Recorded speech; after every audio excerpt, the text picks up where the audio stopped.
حضرت ابو بکر صدیق رضی اللہ عنہ جب مشرف با اسلام ہوئے تو اپنے اسلام کو ظاہر کر دیا اور اللہ پاک کی طرف دعوت دینی شروع کر دی۔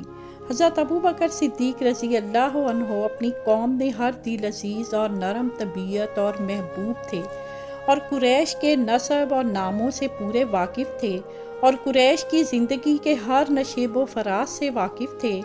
تجارت کیا کرتے تھے، بڑے با اخلاق اور وسیع القلب تھے۔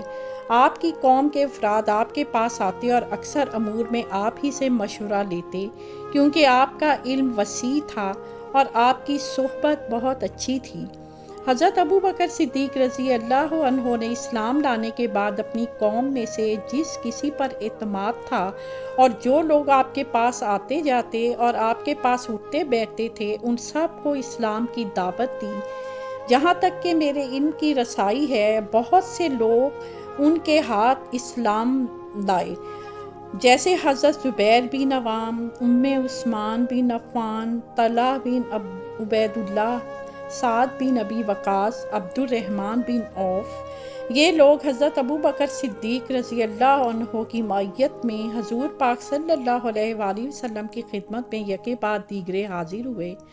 آپ نے ان لوگوں پر اسلام پیش کیا اور قرآن شریف پڑھ کر سنایا اور اسلام کے حقوق سمجھائے۔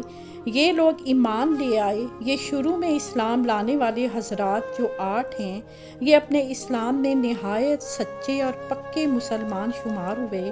ان لوگوں نے حضور اکرم صلی اللہ علیہ وآلہ وسلم کی تصدیق کی اور ہر اس بات پر جو اللہ کے پاس سے آئی اس پر ایمان لائے۔ ہم آپ کے خیالات آج کے موضوع پر سننا چاہتے ہیں۔ آپ اس تعلیم کو اپنی زندگی میں کیسے شامل کرتے ہیں؟ اپنے خیالات نیچے دیے گئے کومنٹس میں شیئر کریں۔ اس ویڈیو کو لائک کرنا، ہمارے چینل کو سبسکرائب کرنا اور بیل آئیکن کو دبانا نہ بھولیں تاکہ آپ ہماری نئی آنے والی ویڈیوز سے باخبر رہ سکیں۔ آپ کی قیمتی رائے ہمارے لیے اہم ہے اور ہم ہر کومنٹ کو پڑھتے ہیں۔ اس ویڈیو کو دیکھنے کا شکریہ۔